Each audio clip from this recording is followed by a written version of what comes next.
Olá a todos, agora nós vamos iniciar a continuação do assunto de gestão de bacias hidrográficas.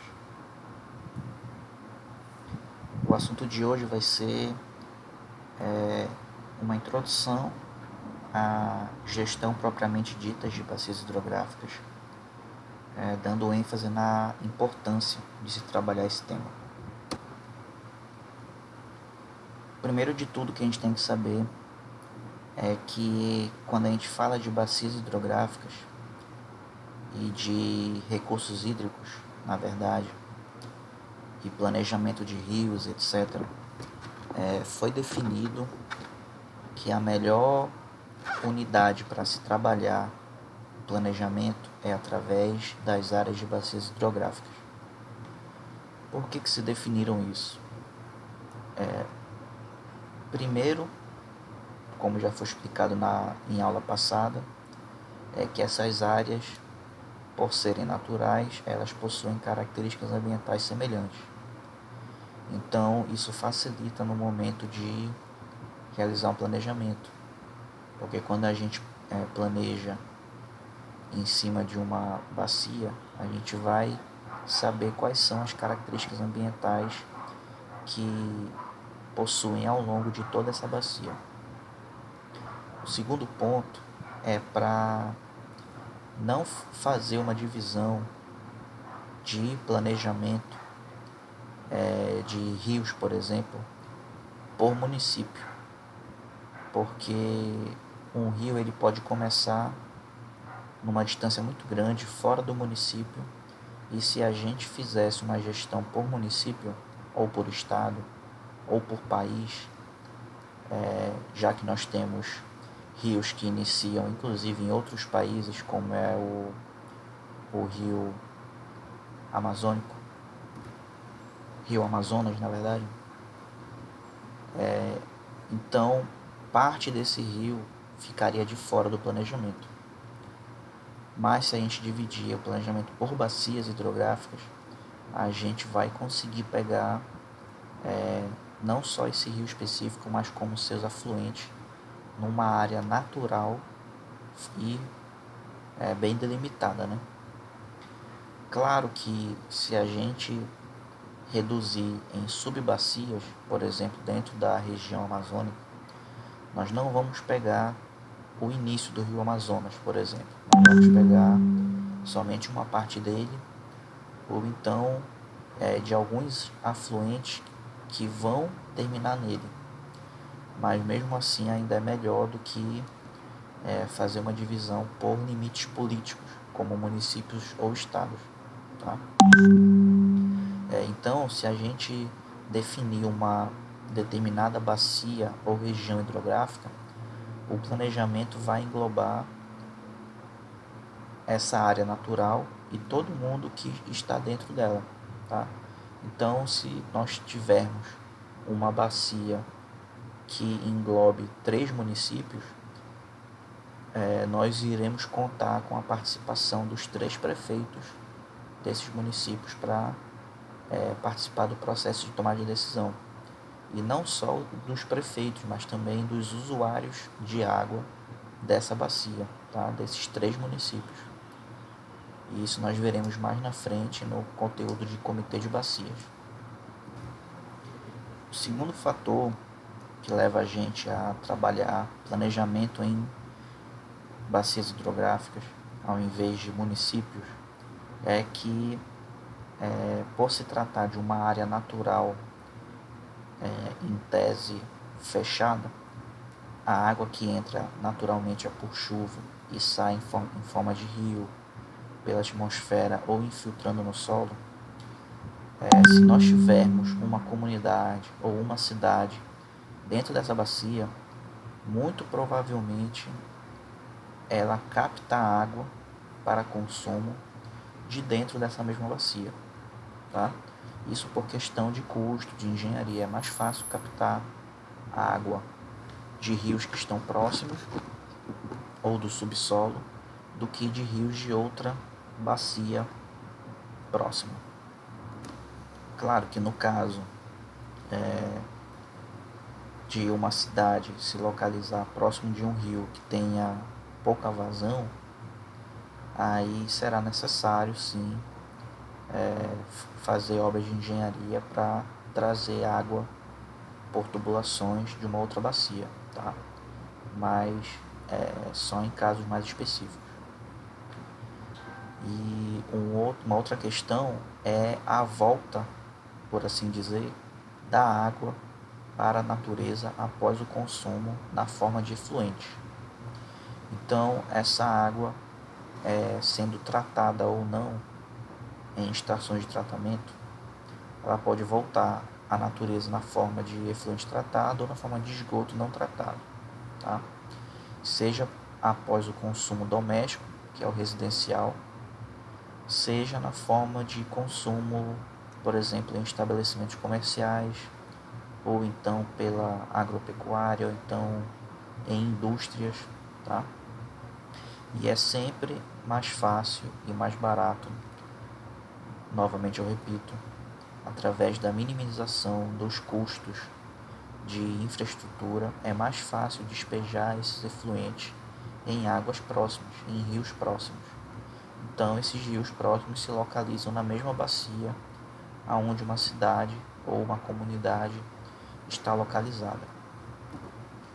Se nós fizéssemos, por exemplo, uma gestão, um planejamento de recurso hídrico por município, então, ao invés de ser por bacia hidrográfica, nós poderíamos ter casos em que o município capta a água de outro município, certo?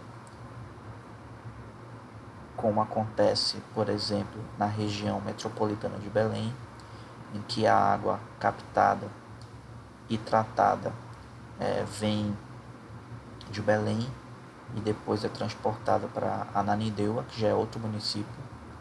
Então, nós teríamos aí uma gestão incompleta, porque esse prefeito, ele não teria, prefeito de Ananindeua, por exemplo, não teria controle de todo o percurso da água.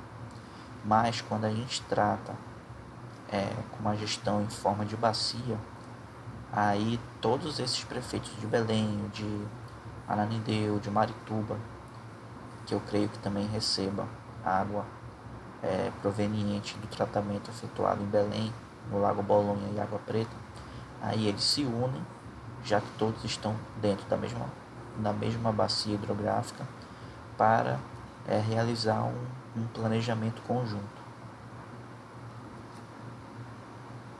Nessa figura, a gente consegue perceber uma bacia bem delimitada, e nessa região nós temos a área urbana, que está dentro dessa bacia, nós temos áreas naturais, em forma de matas e florestas, nós temos áreas industriais, nós temos áreas com obras de construção civil, áreas de agropecuária, tá? E nesse desenho não é mostrado captação de água para consumo, somente são mostradas as formas de efluente, que é a água voltando para a natureza após o consumo, tá? Então nós temos aqui o consumo da cidade voltando para os rios na forma de esgoto ou na forma de drenagem urbana, que são aquelas tubulações dedicadas para captar a água da chuva e depois retornar essa água da chuva para os rios. Nós também temos a água voltando após o uso na agropecuária na forma de fertilizantes. Temos a água saindo das indústrias na forma de despejos industriais. Nós temos a água voltando para os rios de forma natural, mas com partículas de solo, então de outros materiais das áreas de construção civil. E também nós temos as águas naturais voltando para os rios após uma precipitação e um escoamento, mas levando, por exemplo, matéria orgânica das áreas florestadas, tá? Levando esse material orgânico em decomposição para os rios. E aí a gente vem para esses dois pontos importantes. O que deve sempre balizar, que a gente sempre tem que ter em mente no momento do planejamento envolvendo recursos hídricos, é que a gente tem que possibilitar a oferta de água, ou seja, a gente tem que ter água suficiente para duas situações. Nós temos que ter uma água de qualidade e uma água em grande quantidade, certo? O que significa ter uma água com boa qualidade? É, primeiro, identificar dentro daquela bacia quais são os usuários de água. Eu já vou explicar daqui a pouco, no próximo slide, quais são os possíveis usuários de água, mas nós devemos identificar quem utiliza a água dentro da bacia. É só a população da cidade? Tem estabelecimento comercial? Tem indústria? Tem etc, etc, etc. Tá? E depois que nós identificamos quem são os usuários de água na bacia, nós temos que garantir condições físico-químicas adequadas para cada um deles. Tá? Eu vou fazer uma observação em relação a esse ponto mais à frente daqui a pouco. E claro, nós devemos ter também quantidade suficiente para esses usos, certo?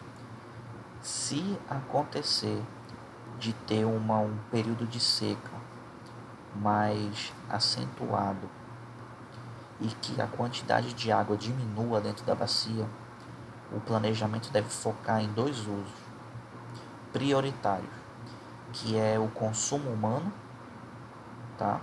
Que é para os humanos satisfazerem as suas necessidades básicas de consumo e de esgotamento sanitário, e também dos usos da natureza, mantendo as funções ecossistêmicas na medida do possível e a dessedentação de animais, e no caso da agropecuária, tá? Aí sim, se sobrar água depois desses usos prioritários, é que os outros usos vão poder se utilizar dessa água. E nesse slide a gente consegue ver quais são os possíveis usuários de água que a gente chama, tá? Nós temos o usuário comum, são as pessoas que residem dentro daquela bacia, a gente chama de abastecimento, tá? Se nós considerarmos uma cidade, que é um centro urbano, nós vamos chamar de abastecimento urbano. Se nós considerarmos a área rural, o interior do município, por assim dizer, vamos nos referir como abastecimento rural. Se nós tivermos indústrias, vamos considerar como abastecimento industrial. Se nós tivermos uma área de barragem para gerar energia, será um usuário para a geração de energia elétrica. Se houver pesca dentro daquela bacia ou aquicultura, nós também vamos considerá-los como usuários. Se nós tivermos áreas agrícolas, também serão considerados como usuários. Se houver navegação nos rios daquela bacia, as empresas de navegação também serão consideradas usuárias. E se houver áreas de lazer, também serão considerados como usuários, tá? Então, tenho em mente que dependendo do uso de algum desses usos aqui, eles podem precisar de uma água com melhor qualidade ou então com uma água com menor qualidade, tá? E aí eu trouxe o exemplo que se a gente comparar os seres humanos bebendo água e, por exemplo, um búfalo de uma pecuária bubalina, claramente os seres humanos precisam de uma água de melhor qualidade do que os búfalos. Não estou querendo dizer que a gente possa disponibilizar água poluída para eles, tá? Mas se a gente verificar os padrões de qualidade ambiental, os seres humanos são mais sensíveis, precisam de água de melhor qualidade. É só imaginar quem que passaria mal mais rapidamente se fosse beber água de um rio natural, com as características naturais daquela água, os seres humanos ou os animais, tá? Os animais já estão acostumados a beber água naturalmente de rios, mas os seres humanos podem passar mal, tá? Então essa é a observação. Um exemplo que eu gosto de passar não é referente à água, mas é referente a solo, certo? Então, se a gente imaginar uma mesma área e a gente analisar o solo de uma mesma área, tá? Pode ser o solo da frente da sua casa, se você preferir imaginar. E o que seria um solo de boa qualidade se a gente pegar um engenheiro civil e um engenheiro agrônomo? Para um engenheiro civil, um solo de boa qualidade seria aquele que a gente consegue fazer construção em cima. É um solo que consegue fixar construção, é um solo que tem lençol freático baixo para não para a água, para o lençol freático não influenciar a infraestrutura que a gente vai construir nele, etc, etc. Já para o engenheiro agrônomo, um solo de boa qualidade é aquele solo fértil, que dê para plantar determinadas culturas e que aquelas culturas vão conseguir crescer com o mínimo de uso de aditivos agrícolas, certo? Então é só trazer esse pensamento também para a água, para o planejamento de água, tá? Uma água de boa qualidade, uma água pode ser de boa qualidade para um usuário ou de qualidade suficiente, e para um outro usuário pode ser de qualidade insuficiente. Voltando para esse slide, o exemplo para deixar de forma mais explícita é que nós no abastecimento urbano ou rural precisamos de água da melhor qualidade possível para que a gente possa beber, tá? Se for para consumo direto.